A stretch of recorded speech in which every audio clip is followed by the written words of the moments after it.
इस समय मैं लूप ब्रिज पे यहाँ पे मौजूद हूँ बागराकोट के पास नेशनल हाईवे 717 ए के ऊपर में। और पिछले दिनों कुछ मीडिया खबरों से और आम जनता की ओर से ये ध्यान में आया था कि लूप ब्रिज के अंदर में कुछ क्षति हुई है और बहुत ही यूनिक डिज़ाइन और बहुत ही आकर्षित का केंद्र भी बना है लूप ब्रिज। और मैं आज व्यक्तिगत रूप से इसको देखने के लिए आया था और मेरे साथ NHAIDCL के अधिकारी और जो कॉन्ट्रैक्टर जो काम कर रहे हैं वो भी यहाँ पे उपस्थित थे। तो as such exactly loop bridge के ऊपर में किसी प्रकार की क्षति तो एज ऑफ नाउ नहीं है, लेकिन जैसे ही लूप ब्रिज ख़त्म हो जाता है तो वहाँ पे कुछ क्रैक देखे हैं और वो बिल्कुल लूप ब्रिज के निकट ही है। ऐसा ध्यान में आता है कि जो मिट्टी फिलिंग के लिए यूज़ हुआ बारिश के समय में, वो नीचे से मिट्टी धंस करके निकल गई और ऊपर सड़क में उसके कारण क्रैक आया है। लेकिन जो कुछ भी हुआ है आज के टेक्नोलॉजी के युग में, आज के ज़माने में 21वीं सदी में, ये जो है इसको हम स्वीकार नहीं कर सकते। मैंने जो हमारे ठेकेदार हैं NHAIDCL के अधिकारी, उनसे भी स्पष्ट कहा है कि ये रोड ठीक बना है, टेक्निकली करेक्ट है, साइंटिफिकली करेक्ट है और सेफ्टी के किसी प्रकार के कोई इशू नहीं है। इसका थर्ड पार्टी से इंस्पेक्शन कराना, ऑडिट कराना अति अनिवार्य है, क्योंकि एज ए लेमैन हम लोग तो इतनी ज़्यादा समझ इस चीज़ की रखते नहीं है और आम जनता भी नहीं रखती।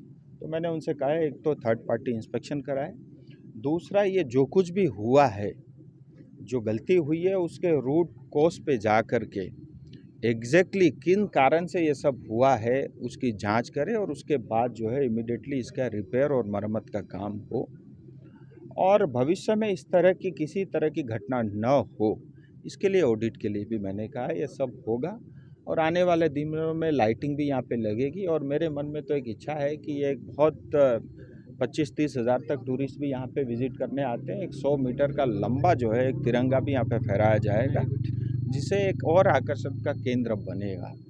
ये बहुत बड़ी देन केंद्र सरकार की, भारत सरकार की है इस क्षेत्र की जनता के लिए और यहाँ के जो विद्यार्थियों के लिए, यहाँ के व्यापारियों के लिए और यहाँ आने वाले टूरिस्ट के लिए। और सड़क के कारण, कनेक्टिविटी के कारण यहाँ की जो है आम जीवन में परिवर्तन भी आएगा और टूरिस्ट बढ़ने के कारण लोगों की आमदनी भी बढ़ेगी।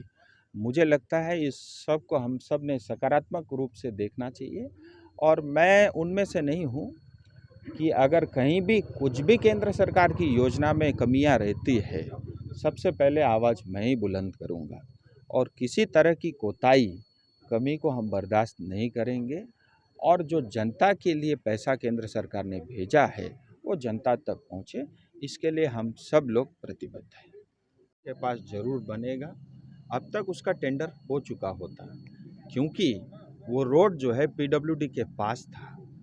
और आप सब ने देखा होगा कि PWD के जो पास रोड थे NH10 भी, NH55 भी, वो वापस NHAIDCL को दे दिया गया है और एक एक व्यापक जो है कार्य योजना पे काम चल रहा है।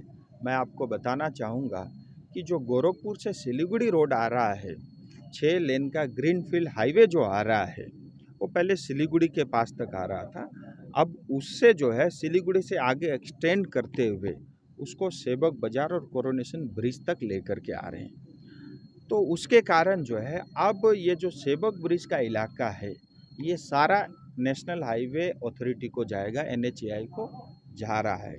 इस वजह से, क्योंकि रोड का पूरा प्रोजेक्ट DPR बन के तैयार है, 6 लेन का जो है गोरखपुर सिलीगुड़ी भी तैयार है, लेकिन जो 20 का पोर्शन अब गोरखपुर से सिलीगुड़ी होते हुए डायरेक्ट जो है LN बाड़ी तक कनेक्ट करेगा, इसकी वजह से उसमें थोड़ी देरी हुई है, 2-3 महीना लग सकता है।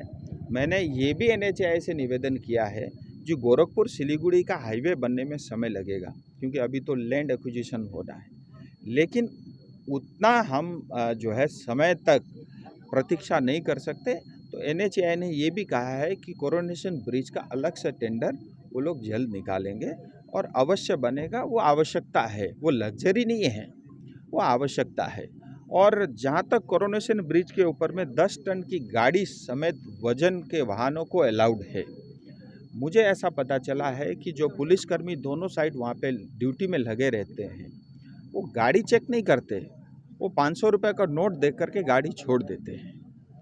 तो अभी हमने वहाँ ये कहा है कि हम एक जो है गेट बनाएंगे लोहे का, जो बड़ी ट्रक गाड़ियाँ हैं उसके अंदर घुस ही नहीं सकती, एंट्री कर ही नहीं सकती।